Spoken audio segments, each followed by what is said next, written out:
Hai good people, terima kasih udah ngeklik video di channel ini. Perkenalkan, nama saya Yandi Junaidi. Biasa orang-orang memanggil saya Yan, Yandi, atau Jun. Nah, jadi ini video pertama saya di channel YouTube pribadi saya untuk bercerita tentang bagaimana saya berjuang melawan cancer yang saya derita. Nah, jadi saya mau bercerita tentang bagaimana saya mengetahui bahwa diri saya ini tervonis namanya cancer. Jadi di bulan, kalau nggak salah di bulan Maret 2020, jadi saya merasakan ada benjolan di perut saya. Kalau misalnya di sini berarti sebelah kanan dekat lambung, tapi bukan di daerah lambung. Jadi ini lebih dekatnya ke daerah hati. Jadi ada kayak penggembungan seperti itu di daerah hati sini, dan itu tuh terasa banget sampai di istilahnya kayak saya kasih tau ke saudara terdekat atau ke teman terdekat untuk dipegang, ternyata mereka juga merasakan hal yang sama. Nah, makanya dari itu saya mencoba memberanikan diri untuk melakukan check up ke rumah sakit tentang apa sih yang terjadi sama diri saya ini. Nah, kemudian dari analisa pertama yang saya dapatkan, karena waktu itu zaman-zamannya baru COVID, jadi si dokternya ini cuma bilang kayak, oh ini karena ini mungkin pembengkakan hati karena terlalu banyak minum jamu. Jadi itu kayak analisa pertama dari dokter yang saya terima. Nah, tapi waktu itu saya tanya sama dokter, bagaimana dok untuk istilahnya kayak penyembuhannya atau seperti apa. Dokternya nggak kasih obat, tapi akhirnya dokter coba bilang, coba kamu kurangi jumlah jamu yang kamu minum. Oke, waktu itu akhirnya saya ikutin. Tapi setelah seminggu, saya merasakan bahwa ternyata perut saya ini semakin membesar dan tidak ada pengecilan sama sekali. Dan akhirnya saya waktu itu pergi ke rumah sakit yang sama. Saya meminta untuk dilakukan USG. Nah, USG di perut, kalau misalnya untuk kalian yang hamil seperti itu, kalian mungkin udah tahu. Jadi diolesin cairan, kemudian nanti ada kamera untuk melihat dari sisi perutnya. Nah, si dokter yang USG saya ini menemukan suatu keganjilan. Nah, keganjilannya ini apa? Kemudian saya tanya dong akhirnya, dok, keganjilannya seperti apa? Terus akhirnya si dokternya ngomong bahwa ini nggak bisa saya interpretasikan sendiri, tapi saya mungkin akan coba bawa ini semua ke tim-tim ahli, misalnya kayak dari hepatologi, dari usus, dari perut, dari pencernaan segala macam. Jadi minta diinterpretasikan apakah hasilnya juga sama atau berbeda, seperti itu. Nah, setelah diinterpretasikan, jadi besokannya saya datang ke sana lagi. Terus dokter, waktu itu saya ketemu sama dokter hepatologi, jadi dokter spesialis hati. Nah, jadi dari situ saya, kalau nggak salah dari situ saya dikasih tahu bahwa saya ini memiliki tumor. Nah, tumornya sebesar apa dan segede apa, mereka juga belum bisa memastikan, harus ada pemeriksaan lanjutan. Nah, kemudian akhirnya setelah dari situ saya nggak serta-merta langsung percaya sama satu dokter ini. Akhirnya saya meminta second opinion, third opinion, seperti itu. Nah, kemudian akhirnya saya waktu itu pagi-paginya muntah-muntah, dan kayaknya apapun yang saya makan itu keluar. Dan waktu itu saya juga merasakan pusing yang lumayan berat. Jadinya akhirnya waktu itu saya kayak langsung ke sebuah rumah sakit, minta ke emergency roomnya untuk dicek badan saya ini kenapa, kayak gitu. Nah, akhirnya waktu itu mereka bukan melakukan USG lagi, tapi mereka akhirnya melakukan yang namanya CT scan abdomen. Nah, CT scan abdomen ini, jadi sebenarnya kalau misalnya kalian pernah CT scan paru, misalnya kayak misalnya untuk kayak penderita COVID sekarang, jadi kan kayak misalnya ditempelin alat di daerah paru. Nah, kalau ini dia kita berbaring, dia akan letakkan itu di daerah perutnya kita. Nah, pas hasil CT scan abdomen ini keluar, jadi dokter hepatologi yang masih di hari yang sama, dokter hepatologi yang istilahnya yang saya udah searching, ngomong, wah ini kayaknya ada sesuatu di dalam istilahnya kayak sistem pencernaannya kita, sistem pencernaannya saya gitu.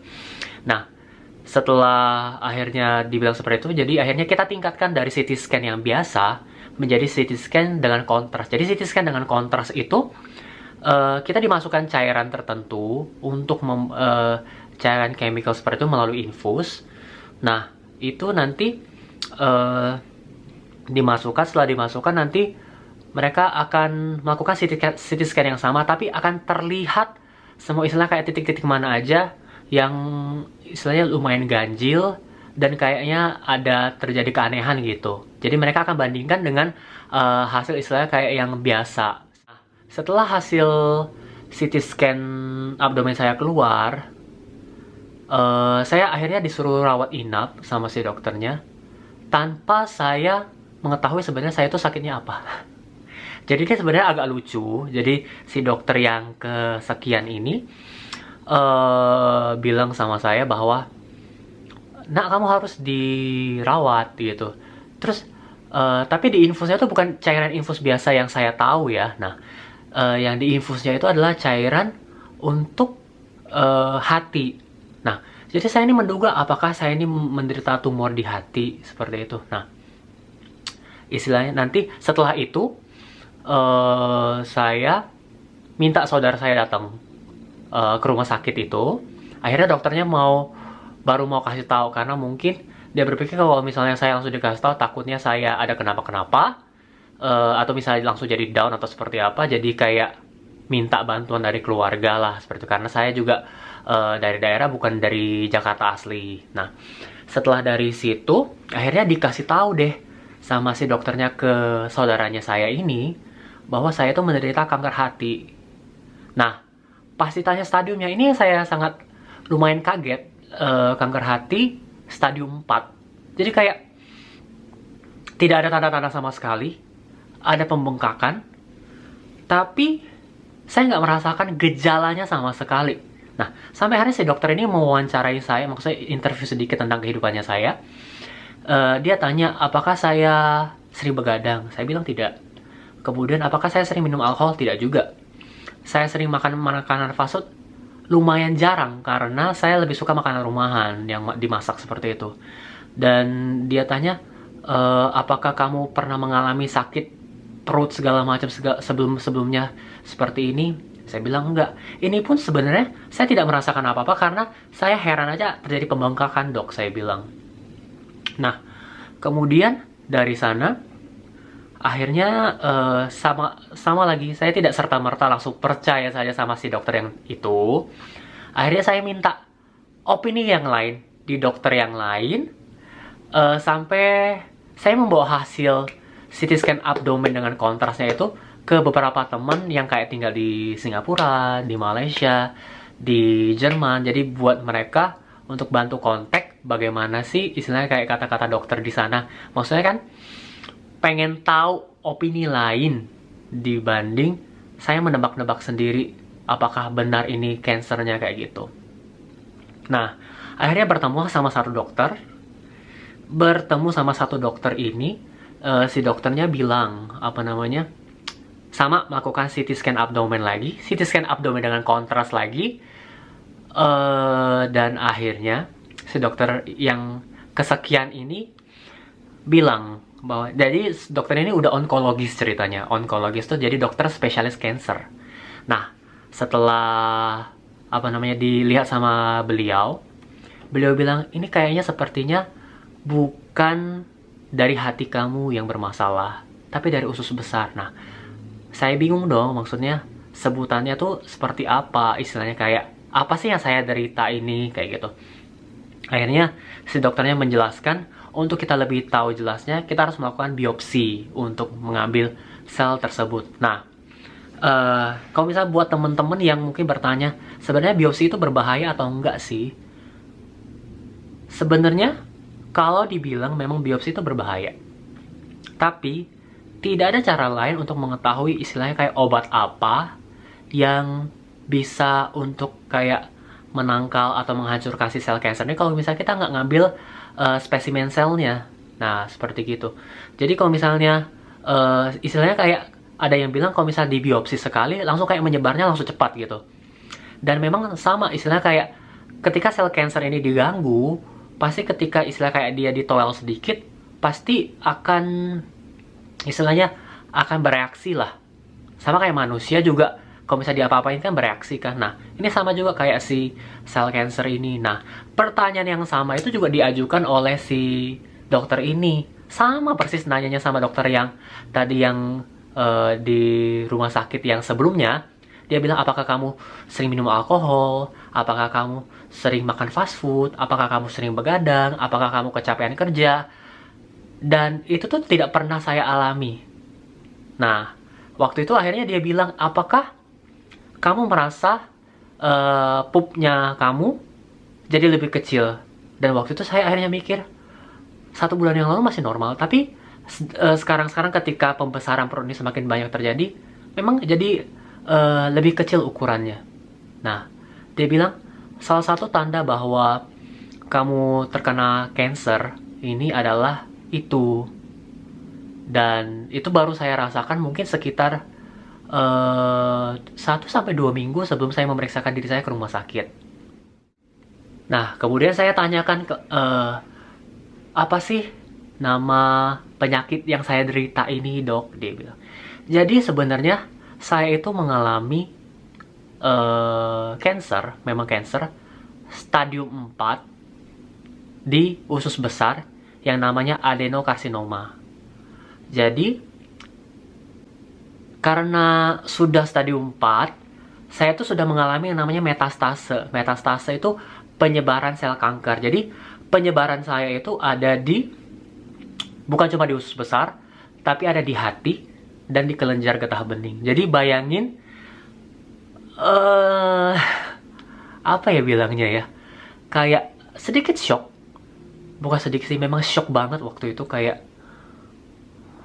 gimana ya rasanya. Padahal minggu sebelumnya pas saya sebelum ke rumah sakit itu saya masih bisa lari maraton 10 km. Dan kayak nggak pernah terpikir di benak saya bahwa akan mengalami hal seperti ini, seperti itu.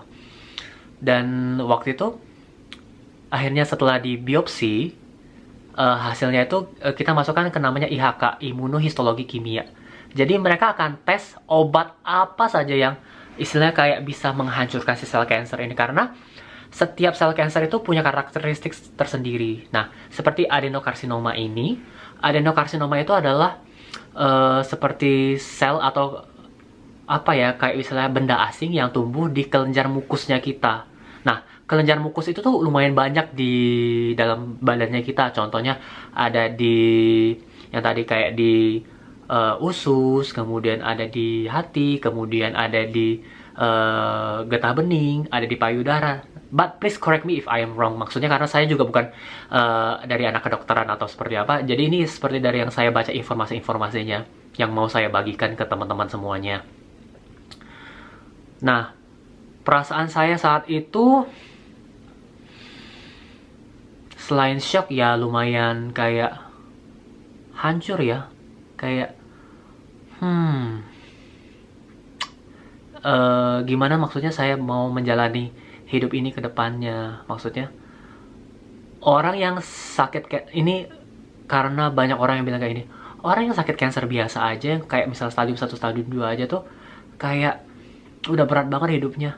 Apalagi ini saya yang stadium 4, udah menyebar di 3 titik, dan baru ketahuan. Saya sampai nanya sama si dokternya, dok, sebenarnya apa sih yang menyebabkan ini terjadi? Dokternya cuma bilang kayak gini, saya pun tidak tahu, dia bilang. Karena ya mungkin jalannya Tuhan lah.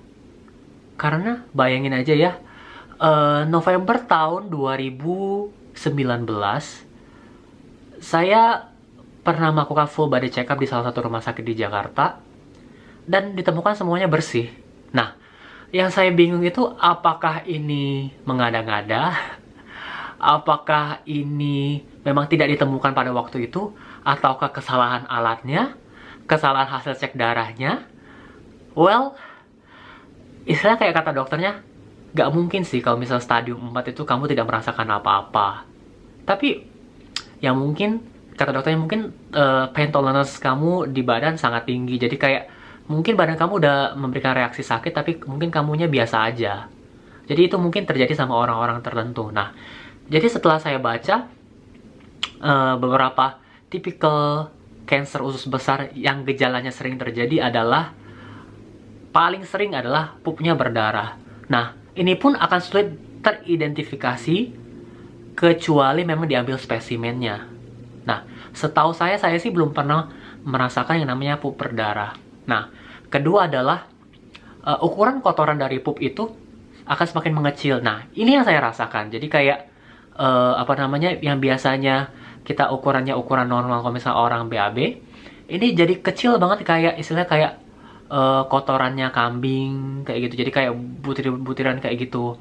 Nah, kemudian gejala berikutnya lagi tuh katanya adalah perut gampang kembung dan membesar. Terus berat badan semakin turun. Nah, ini juga yang saya rasakan, berat badan semakin turun ini karena saya merasa saya rasanya makannya normal, tapi kenapa berat badan saya semakin turun. Nah, itu yang mungkin gejala-gejala yang mungkin sama kalau misalnya memang teman-teman mungkin bertanya-tanya sebenarnya apa sih gejalanya cancer usus ini kayak gitu. Nah, waktu itu sih dokternya juga bilang seperti ini, kayak sebenarnya kasusnya cancer colon ini nih lumayan tinggi juga memang di dunia. Tapi biasanya yang kenanya itu tuh adalah orang-orang yang udah umurnya tuh di atas 50 tahun.